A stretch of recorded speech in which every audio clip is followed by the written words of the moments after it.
The subject we're going to discuss is how large companies can empower the collaborative economy.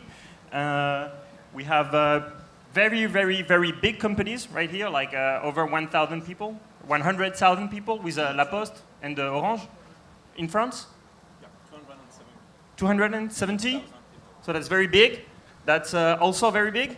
Castorama, Beaver Rama, for those who speak French, is I think 12,000. 12,000. And we have an English friend here who had 16 employees, and we're going to see that size does not matter. We're going to make maybe a first roundtable to see like how did you start working in the collaborative economy for your companies. You'll speak last because obviously you are already born in the collaborative economy.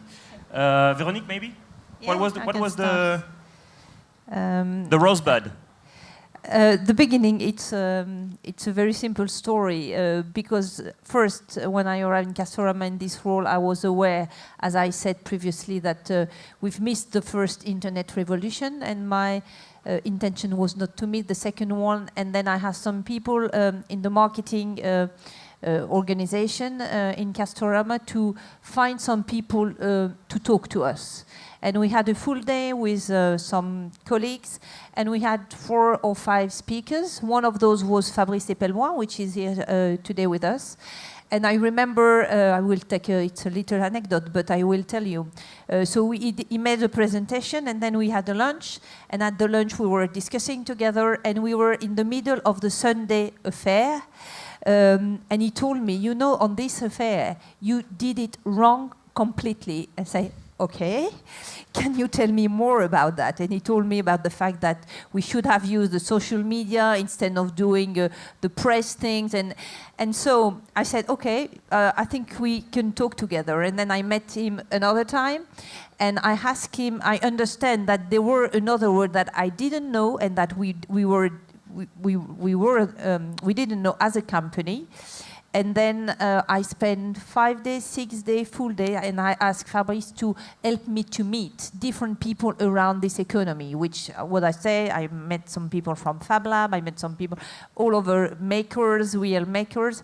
And then I started to share those experience and what I learned with some of the team. So first 3 or 4, then 40, then 200. And we are on this journey. Did you just meet them, or did you hire them? Like for a large company like Castorama, when you want to move your company to collaborative economy, do you have to hire new talents that were born with that? So that's something we are starting to do. It's not just, I think it's more, it's wider than that. It's not just about sharing talent who know the collaborative economy. It's as well how you recruit young people, because I think there is a question of generation as well. And the young people are more naturally in that space. I think you need to recruit young international people. And that's a challenge for a company like Castorama. So of course we've started this journey, but again, you need to change your image, you need to change the way you recruit, and you need to change the type of profile as well. I think one of the other things, sorry, and then after, I think we have a lot of people in our store, and there are people from store here, which are already in that generation, which are already acting like that, who knows a lot of those things we are talking about, but they don't speak. They don't feel allowed to speak because they think that it's two separate worlds. They have their own world, their personal world, where they are in this type of economy, and there is the business corporate world, and there is a barrier in between. And I think one of the things, which is not the easiest one, but it's not the most difficult things to do as well, is to break this barrier. So we have already people who are ready for that, I think, in the amongst the 12,000 people that we have in our company. I'll come back to you later. I forgot to present you. You are the CEO, of course, of Castorama. Denis, you are the VP for Sustainable Development Products and Service at Orange, that everybody know. So a few years ago, there is a famous French play called Le Bourgeois Gentilhomme, where Mr. Joudin is making prose without being aware that he makes it. And that's basically the same with Orange. You were making collaborative economy without knowing it?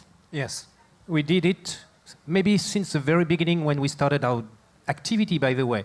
We are part of the digital economy, and if we are speaking of collaborative or sharing economy, it's all about if you want to share something, you have to be in contact. You have to be linked. And what we are doing, that's our basic value proposition, is to link people, organization, and now we are mainly also connecting objects. And that's really where it all started. So we started it by just our core activity. Then we also got into this type of activity and business model by, for instance, sharing our networks. Collaborative economy is not only toward the consumer, it's not only consumption, it's also the way in which you produce your services. And then we also have some services now. You can have some kind of open Wi-Fi. You can open your Wi-Fi to other people when you are an Orange customer.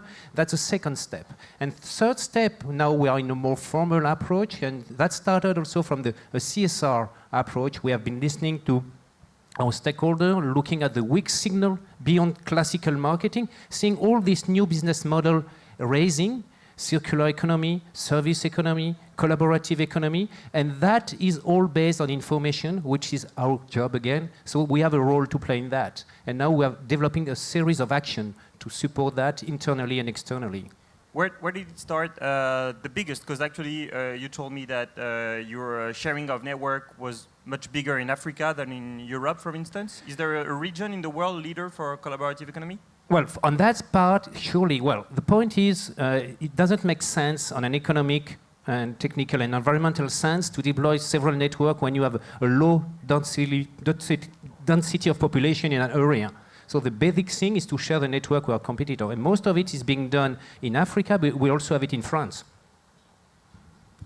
Okay. And I'll get right back at you. And Anthony, so you're, how do you say, like the chief of the La Poste Digital Lab? Head of Digital Lab, but Head of Digital titles don't matter very much. You want to know how we began with collaborative economy? Yeah, tell me. Yep. Okay, I think it began 4 years ago with CSR department, studying how we could intervene on carpooling. And at that time, BlaBlaCar and other startups didn't exist, okay. But we built an internal carpooling service for our employees. I think it was the first step. Then we studied with Fing and Ouishare, of course, 3 years ago, the big trends which disrupted the society and the big companies. And of course, the collaborative economy was one of these big trends, and especially digital enhanced trends. And then several branches of La Poste developed different services. La Banque Postale, the bank and insurance part of La Poste, partnered with KissKissBankBank and now Hello Merci, which are crowdfunding and peer-to-peer lending startups, which are very great in France.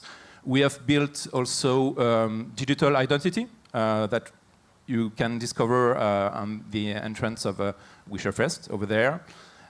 We have 5 investments through Exchange, which is a fund of La Poste Group in the field of collaborative economy, which is quite good. And we have also opened some of the data, so open data movements, and a lot of open innovation, so a lot of works with startups to co-create some services in order to open ourselves to our ecosystem and to build network relationships and value towards customers first and also employees on the second.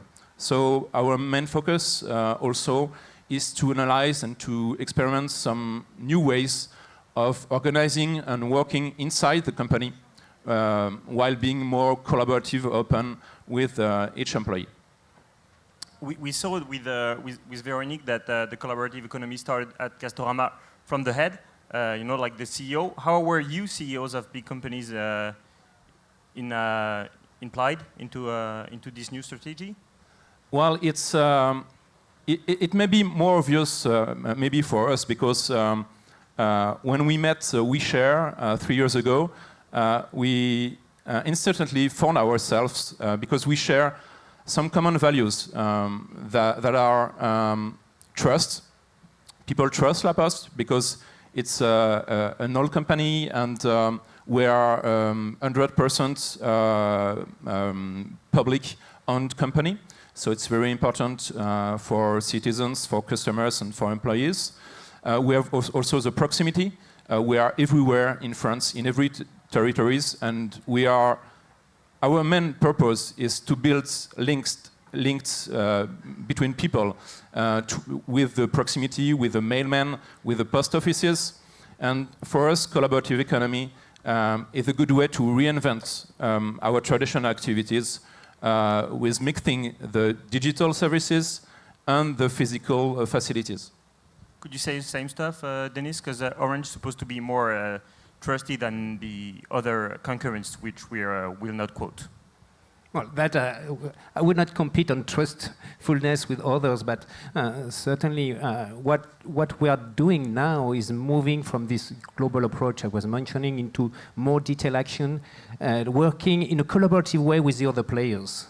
Right? And it's not only, it's not mainly a top-down approach. It's really something, a movement that we are following, accompanying, empowering, pushing, and we have many actions to do that. The first thing is that we are working at the academic level on the collaborative economy in two ways. You may have found at the entrance of the conference a book, a thick book about collaborative economy, which was partly done with Orange Labs. We are working with some university and academics on looking at what are all these new business models. And then we want to be partners and supporting the action of the players. And most of the players in the collaborative economies are startups. So that's the reason why we are investing and supporting incubators. We have now a partnership with Laury, which is a social business incubator. We also want to open our system and provide our resources to create innovation and push the innovation system. So we have API that are open and that can be used. We also are working and trying to put some of our data made available to develop some project. We have to be very cautious on that, and we have been discussing this topic a little bit earlier, but all this open data, open innovation is now part of our strategy from the top. And that's why they are not aimed solely at collaborative economy, but they can deeply contribute to it. I didn't forget you. And no harm with English people, because we know what friends have with English, but Véronique, on this same question, so since you're the top, how did you manage to convince your business unit managers? I think we've started, as I said, because we did a few weeks ago it was a big bar comps, in fact, with all the store manager, and we started to share with them, and some of them are here. There is 40 people today. We will have 40 people tomorrow. So again, it's a journey, and it will take time, because I think somebody told me you are not doing collaborative economic washing. I'm trying to not to do any sort of washing, and so if you don't want to do washing, you need to take the right time, because people need to be convinced. Some of those people, as I said, even in the store, are already. They just need to feel allowed to speak, and some others will go very quickly, and some others won't, and that's life. You know. So Alex, thank you for waiting. Pleasure. You're the CEO of ParkAtMyHouse. You were formerly a lawyer, so do you have secret information about the CEO of BMW, and that's how you convinced him to give you the keys? I wish. Sadly not. Could you present ParkAtMyHouse, which maybe everybody doesn't know? Sure. Okay, so as Vincent just said, my name is Alex Stephany, and I'm CEO of ParkAtMyHouse. We have a thesis that parking is one of the most dysfunctional things in major cities worldwide. And we take a totally new approach to this. So conventional wisdom was you arrive at your destination, you then realize you don't have a parking space, so you spend a long time circling and circling and circling, and eventually you find somewhere. You're probably stressed out, you're late, you've wasted money circling, you've caused pollution. It's incredibly inefficient. We're a technology business in the most classic sense, I think, in that we're very interested in efficiency. And we have what we think is a very simple and elegant solution to this, which is that we should use the space we already have and we should make that space available via the internet and smartphones. And so what we do is we've built a marketplace which now has over 500,000 drivers. The majority of them are in the UK. They're parking at more than 60,000 parking spaces that are at more than 18,000 different locations. And those locations are anything from a private home to a church to a business. And we also now work with the largest parking companies in Europe. So what we're able to do by creating these efficiencies is make sure that a car goes directly to its final destination rather than circling. IBM did a really interesting study in 2011 when they looked at the amount of car pollution and traffic caused by circling, and they said that it was probably more than 20%. So these are scandalous, scandalous numbers, and parking is a very, very inefficient process, as I said, so this naturally interested BMW. Clearly, if they are going to continue selling cars, and if people are going to continue to use cars as a form of transport, then we've got to solve parking. Every single car journey ends in a parking space, it begins in a parking space. It's what we specialize in, so it made sense for BMW to look at us and look at the people who are beginning to solve this problem. And in 2011, they led a seed investment round into ParkAtMyHouse. But BMW, I lost you when you said that you were parking cars into church. That I saw was, from a French point of view, it's not very nice. But when I lost you is, why didn't BMW try and buy some more parking slots? Why did they believe in the collaborative economy for being a model of parking cars? On the church point quickly, so we've got tons of churches using us, and they just park in some of the car parks. We've got in the parking spaces outside, we have a church in London that's made more than £170,000 through their parking spaces on ParkAtMyHouse, and this now funds all of their community projects. There are homeless people every week eating food which is generated from parking revenue, and abuse clinics and all kinds of charitable projects. That's just one church. We have tons of churches on the platform. That's huge. You have to have an audience with Pope Francois to tell him this is a huge fundraising slot for you. He's kind of quite, I think, you know, in the Vatican, that's some prime parking. So if the Pope happens to be listening, we'll be very happy to have him in our community. You know, I think why BMW invested is, I think there's two ways of approaching that question. There's why did BMW specifically invest, and then there's why does a big company invest in a startup.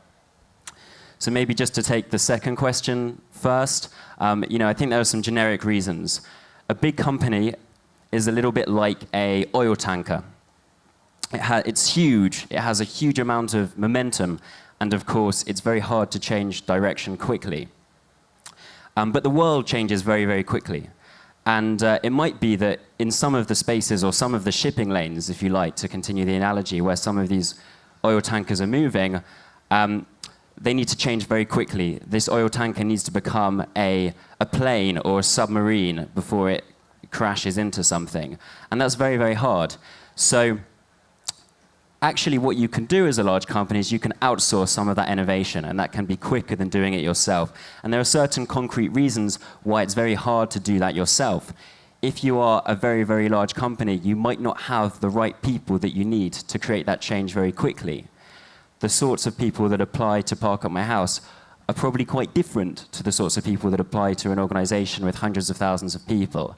And you sometimes need those type of people, the sort of person that will think about solving innovative problems, you know, on a Sunday morning or in a shower, that have that kind of creativity that, you know, is naturally drawn to startups. I think it's just harder to recruit those people if you're a large company. You know, another thing is the level of process that you have in a large company. It's just very, very hard to make a large company with 15 layers of hierarchy, you know, lean, to make decision-making, you know, lean and efficient and quick. And I think another thing is risk and an attitude to risk. So big companies have big brands, and big brands are very valuable because people trust them, people transact with those companies, and people pay more for their products as a result of that brand. So if you are a big company, the last thing you want to do is risk that brand by doing crazy little experiments, because that's so much of your market cap. So what you can actually do as a big company is you can outsource that risk. Now, startups statistically are likely to fail. No one cares in the scheme of things, you know, if a startup fails, it's what happens, it's life. You know, even the CEOs of startups are like, you know, half of them are thinking, you know, okay, I'm just going to do this startup for a few years, learn a few things, raise some money. You know, they're experiments. They're highly, highly risky experiments. So you can outsource that. You know, ParkAtMyHouse certainly isn't a company that's going to fail. We're a profitable, you know, fast-growing business now. But I think in general, that's an approach that large corporates are taking. And then why does BMW invest? As I said, we're the company that's most advanced in the world when it comes to solving parking. Also a large company gets access to technology. So I can't talk too much about it now, but one of the reasons for the investment is what we are able to do in terms of putting our platform as a parking space booking engine inside vehicles. Thank you, Alex. If we take Alex's criticism, maybe I'm leaning toward you both, because he said like big companies doesn't attract youngsters because you have too many risks. You don't take enough risk. You have too many process, and they're not enough attractive. Is that why you wanted to start changing your image to attract new talents? No, for us, for La Poste, it's not a question of image. It's really a matter of doing things and changing the way we did things from the past. By the way, we are used to since 1477, which is the date of the creation of La Poste. So for many years, we have been used to change our business models. No, it's not a question of image, because you know, usually people take the wrong way when they think about big companies. They see the whole group and very big, but in fact, even if we are 270,000 people, each people is an individual. We are small post offices. And we have to think differently of ourselves too. For example, a post office, which can think of it, and you can think of it as users, as a retail facility, but also as a proximity platform where you can do different stuff. And that's why we have experimented, and we are still experimenting, helping people to do 3D printing, which is not the same as printing 3D in post offices. We help them. And our purpose and our role at La Poste, we are a service company, is to connect people and to help them and help you in your daily lives. And with this definition, we can imagine a lot of new services, especially in the collaborative economy field. And for example, the main purpose and objective is to imagine some services that can help you. For example, with trust issues. A startup, you can build a startup on a niche market, but for scalability issues, at what time you have to invest a lot in, for example, advertising. And if you have taken the underground in Paris, there are a lot of campaigns advertising for Airbnb and BlaBlaCar and Drivey, it is car sharing. So that's a good sign of collaborative economy going mainstream, at least in France. And for us people, the challenge is not to take the place of startups, but to enable startups to to be more scalable and to provide services that help them being more scalable. For example, digital identity is one of these services. Of course, a banking of insurance services across the digital platforms that we can do, and we can help startups, but also entrepreneurs and users and providers of the collaborative economy. I said it for trust issues, for facility matters, for example, to make transactions in the real world. Post offices, of course, could be a way to be able to complete a transaction which has begun in the internet and which can be finalized in a post office. You want to make a comment? Yeah, just what Anthony was saying about how La Poste is broadening its offering to become more of a services company. And I think that's got very strong parallels in the automotive sector, which I think have probably been leading the way here. So, I mean, BMW, they now think of themselves not so much as a car maker, but as a mobility services company. And in this sense, their investment in ParkAtMyHouse is potentially a blueprint, really, for the way that many, many car makers should be thinking about their strategy for decades to come. And so BMW also have a product called Drive Now, which is premium car sharing. But you know, I'm not a BMW spokesman. There are plenty of other car makers who are doing similar types of venture. You have, you know, their arch rival, Daimler, have Car2Go, which is a very established car sharing model now. You have Moo, which maybe is familiar to the French in the audience, which is a mobility services offering from Peugeot.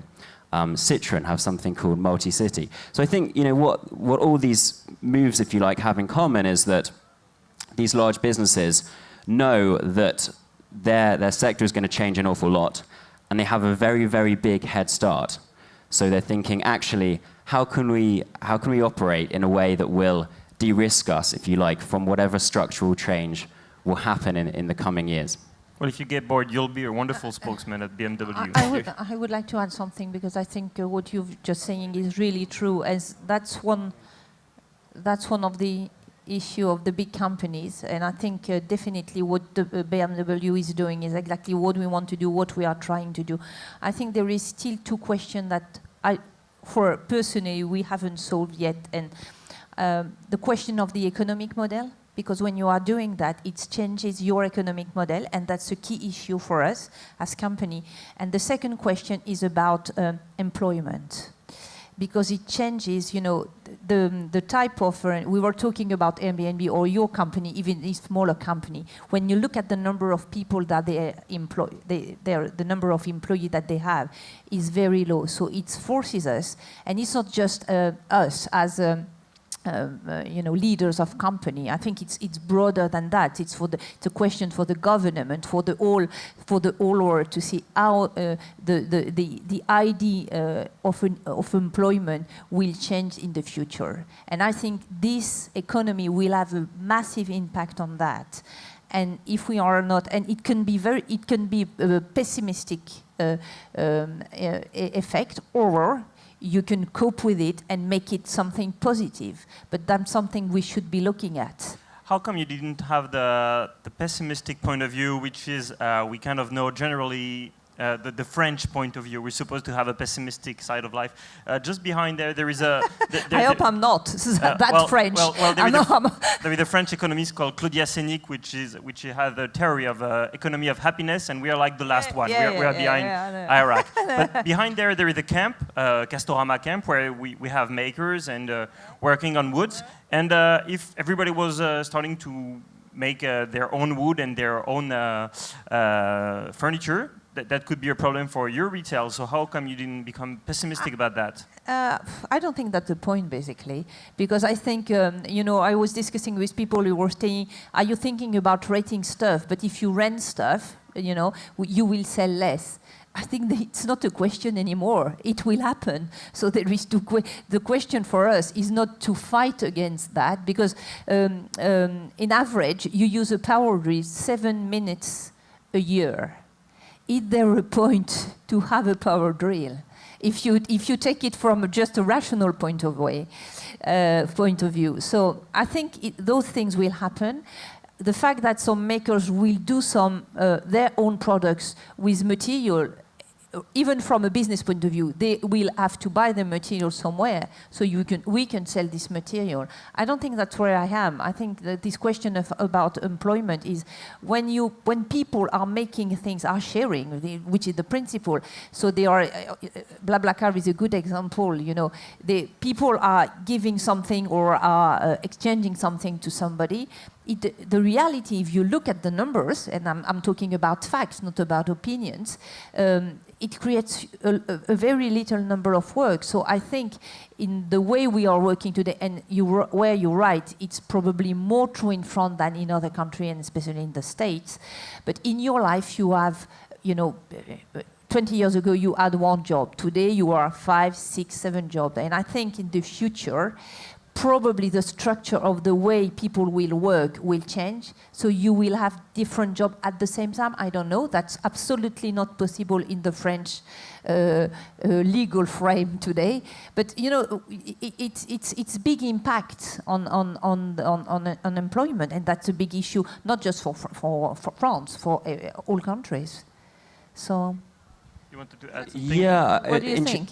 I totally agree. And the point you made about the number of employees, I think, is part of a larger area of debate, really, which is about how peer-driven models can lower operating costs for businesses. And so an interesting example of this, I think, is Lending Club, which is a peer-to-peer lender, actually based in San Francisco, founded by an amazing French entrepreneur, in fact, called Bernard Laplanche. And what he is doing is he has built a platform that allows people to lend directly to each other. And their operating cost base is about 5% lower than the large retail banks in the US. So their growth rate is huge by comparison. Now the former CEO of Morgan Stanley is on their board. They've raised huge sums of money from Google, among others. And it's very, very hard for a big business to compete with that because it's just more efficient. And in time, they will just take market share. So this is why I think every big business needs to think quite profoundly about how can they re-architect themselves to a more efficient cost base. Is a peer-driven model part of that cost base? Is it by acquiring another company? Do they expand? Do they pivot? But in the long run, if you look at the macro drivers, some of these things will just favor peer-driven models. So this question might be addressed to you, Denis. How, on the long run, how does a collaborative economy re-architect your cost base? Well, it's difficult to answer in a simple way because on one hand we have many different businesses. We're not a single business. We're in different countries, on different markets, doing different things, from connectivity to value-added services to business market and consumer market. So the question should be addressed in each market separately. We already mentioned some of the elements on the cost base of our network, for instance. That's on the cost side that can be shared with others. On the revenue side, which is the second element also to be considered, I think we can see development of new application, development of new usage, either directly by our services. We are selling collaborative tool to help people, mainly in the company, work together. That's a market. We can also look at how all the ecosystem I was mentioning earlier will grow the usage of digital world by application. We are not developing ourselves, but we are just helping others to develop. We just launched, for instance, a platform to help people develop MOOCs. We may have our own MOOCs, but we will be providing tools to help others develop MOOCs. That, in the end, is improving and increasing the role of the digital economy and the digital world. We are part of it. So it's an indirect benefit, which is more and more important. And that's another way of being collaborative, by helping the other being themselves collaborative and, in turn, fueling our own economy. Previously, there was another criticism from my neighbor about big companies on how they attract less new talents. Is that one of the reasons for which Orange started this new model? Well, no, it's not the reason. Even if we have to take into account the way in which we can attract and retain talent, and for sure, and that's what the whole company is doing, the business it's in, the way it's doing it, the innovation we are carrying, that's are really the attractive and the way in which people are feeling in the company that are the key to attract and retain people. But participating and being a player in this new business model, in new forms of economy, which is the one the young people are really living in, can be an element of attraction. It's certainly not the driver for which we are going into it, but it's a good byproduct. You wanted to add something? Same thing that my neighbor. The main difficulty for me is to retain some talents, and to retain them, it's very simple. It's to give them the opportunity to do things that they dreamt of with going into the company. If we put them in a case and they can't move over the case and don't do things, especially if they're young, they don't want to study and to produce PowerPoints and notes and some. They want to do stuff that change. And the main thing is to give them the opportunity to do that.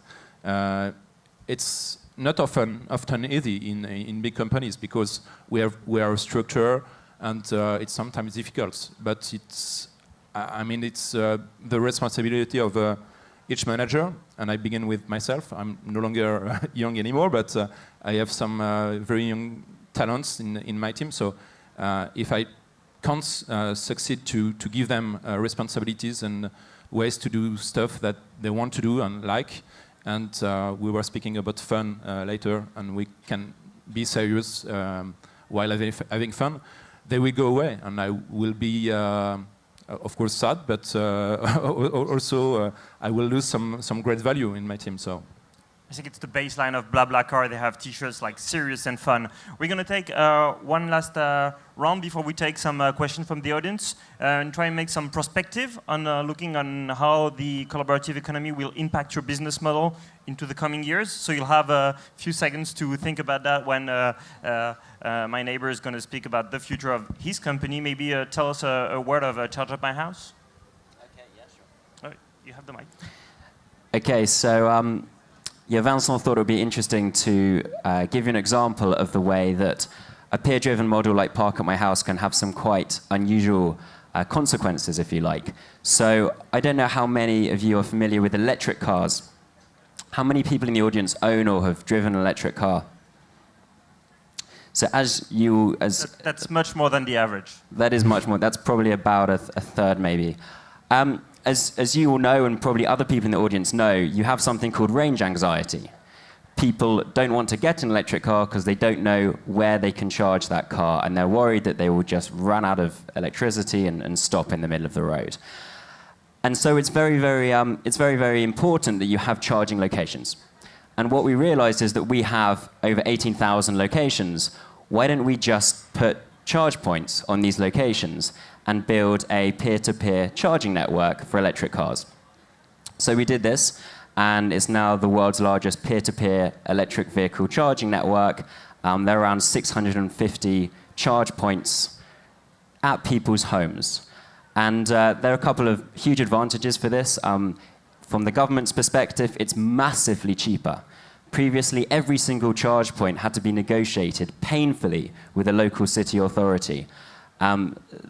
Each acquisition cost for us is basically the cost of sending out an email. The second advantage is that these can be pre-booked. So people park and charge, and they book the charging at the same time as the parking. It's just included. So what that means is that people know they have a place to charge, and they're guaranteed of it. The on-street charge points are actually worth a lot less because people get there, and then there's a car there, and they're useless. So yeah, that's ParkAtMyHouse. Well, congratulations, Véronique. You started, so I would like you to finish. So I give you 1 more minute to think about what will the future be, and leave to the very big companies think. Let's say we are in the 10th Ouishare Fest in 7 to 8 years. What would the change be for La Poste?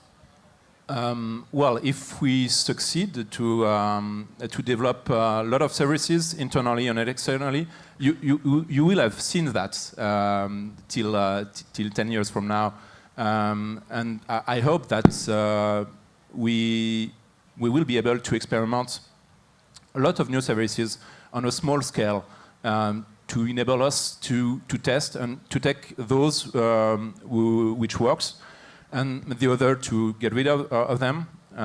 That's the main challenge. I've spoken already of the main fields. I've just forgotten the excess capacity field, which is huge for us with our buildings, workplaces, and of course the cars and all the pool of vehicles that we have. And that's a common thing with you, parking places and so on. So in the 2 years from now, not 10 years, but 2 years, I hope that we will see a lot of experiments and that you will be able to experiment them.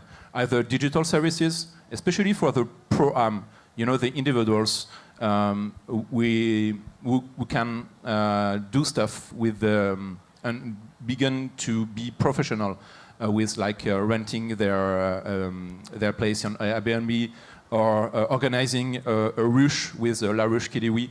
It's a new kind of employment, and I think we have a great role to play by helping those new entrepreneurs to grow in the collaborative economy field.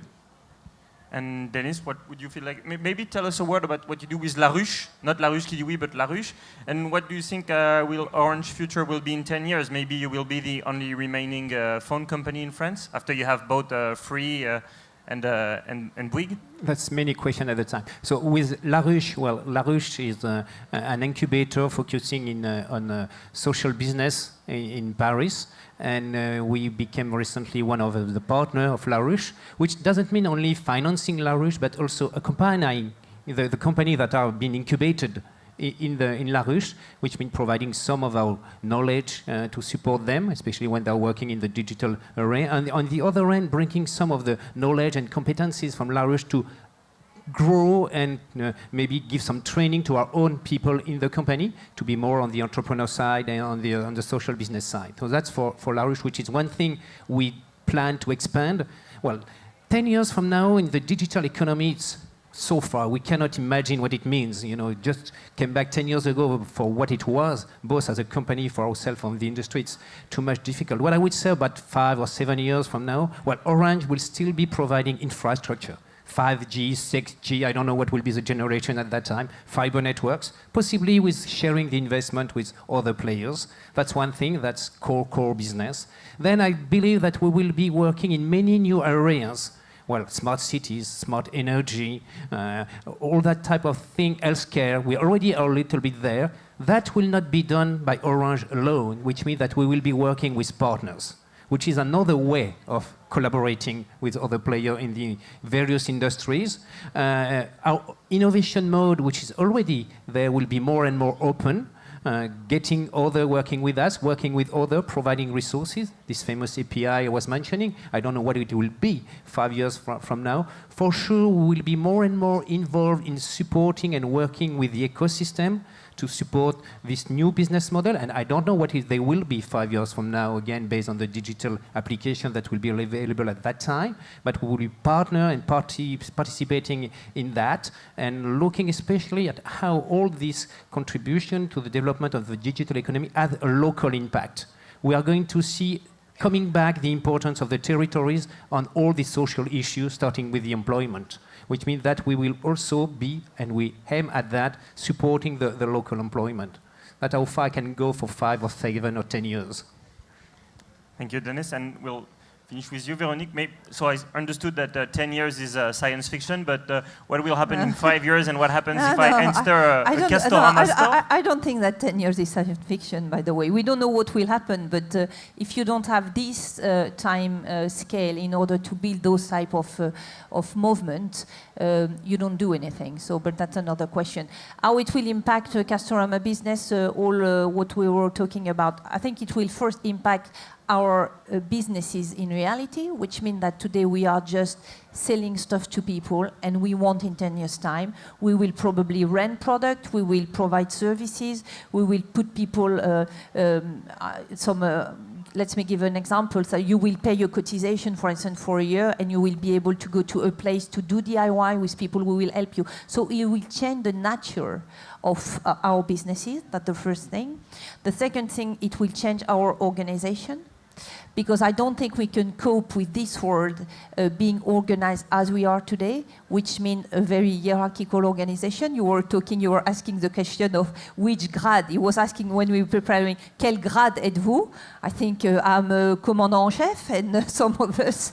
But you know, this is the old world, and so it will change that. Thirdly, it will change the leadership, the type of people we will have, or the way people will behave, which means you need to be collective and not individual. You need to be curious. You need to be open to the world. We need to be international, which for French company is never a gift. So it will change that. And above all, I think there is a question of control. In big listed company as we are obsessed by control. Your description of big company were definitely right, processes, blah, blah, blah. You missed one, which is control. Risk adverse, you're right, control. We are obsessed by control, and to be able to deliver that, we need, and I personally leave that space, you need to leave the illusion of control, and that's something which is key. The last thing I would like to say is that I think that in the world, like in the old world, the people who are doing things well with passion will win. Because today we are talking all a world where competition is not existing, or it's really emerging. But in few years' time, you will have the same competition in this world that we had in the retail world. And if I'm sure of one thing, is that the people who will win will be the one who are doing things well. So it's not just about doing that, it's doing it well. And I think that is not changing. That will be true, and it will still be true in 10 years' time. I think there's a really interesting lesson to be learned from what happened in the music industry.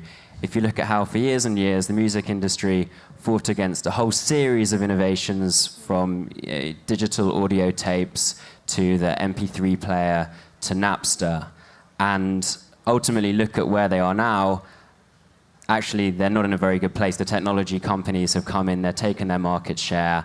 Piracy is now decreasing, actually, because consumers are more and more buying digital music through fantastic applications. What is the lesson of that? The lesson is very simple. Consumers get what they want.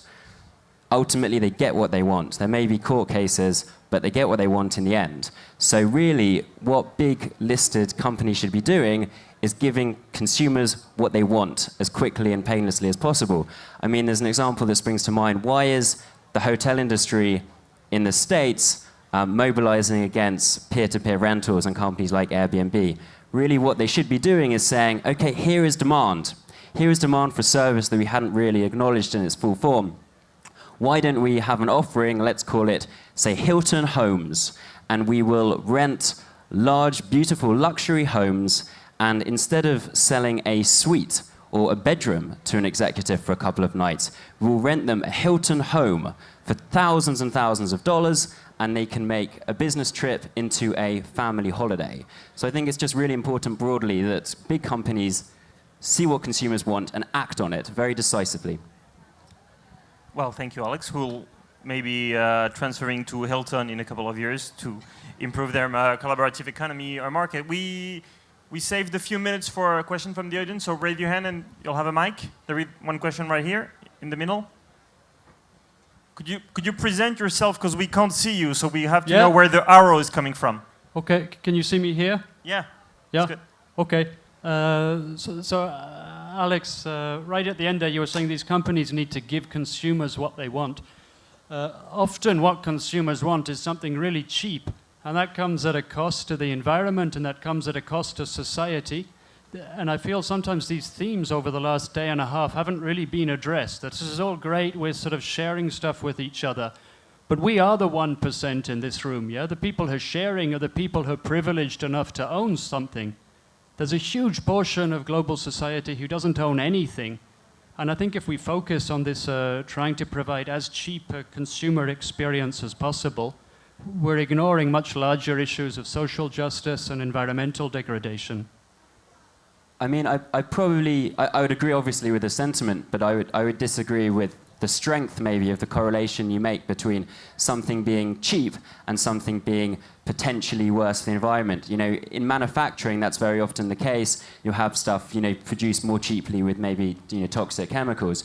But in business models, that's usually not the case. So if you look at how a company that isn't a green environmental company like Netflix disrupted a business like Blockbuster, they didn't do that for environmental reasons, but it has positive environmental implications. Instead of people getting into a car, driving down to their local video store, and then realizing that they can't choose something and then driving back, they just stream it online. So often cheap means more efficient. And as I mentioned before, a lot of these peer-driven models are about efficiency. If that means cheapness, and that means acquiring customers, and that also means something that's more environmentally sustainable, then that's absolutely wonderful. But I totally take your point. If that doesn't mean those things, then we should collectively, within this room and also in the media at large, continue to interrogate those kinds of business models. Dennis, maybe you have to make a comment. Few additional comment. There is no automatic link between cheap and being socially or environmentally negatively impacting. There is, on the other hand, not an automatic link between being collaborative and being good for the environment, even if it's often said. So we have to look at things for their own merits and take that into account in what we collectively or individually are doing, both being provider or solution on systems that are supporting this collaborative economy and the way in which we behave. And certainly if we embed in collaborative economy more circular economy, which is one way of being collaborative, not at the same time or not sharing the same thing, but sharing something that is changing status over the life cycle, it's also supposed to be more positively impacting on the environment and socially. I have a very good example I could spend hours developing, which is collecting, recycling, refurbishing, and reselling telephones, GSM handset on cell phones. Yeah, it's the same for us. There are two sides of your question. One is the environmental impacts of our activities, and we have a huge focus on that. And we, like you, we are being in the same movement of circular economy with Orange. So we try to think differently, and we act differently by reducing our impact. That's the first thing. And it's not always with the collaborative economy. Even if, like I said, the excess capacity field is a good thing for us to rethink how we may have a better use of the stuff that we are propriety that we own, and how we can share or rent, or I don't know the business model yet, the vehicles or the places to work with. That's one thing. And the other part is, and you're really right, the inclusion of every people in the society. That's, for me, the right definition of the society, to be really inclusive and to connect people together. And with that, of course, we have a great focus. To begin with La Banque Postale, which is one of the few banks that accept everyone, no matter their financial ownings, even the SDF, homeless people, they can have an account on Postal Bank. Very good and punchline. So thank you very much to the four speakers, and like we say in France, bon appétit.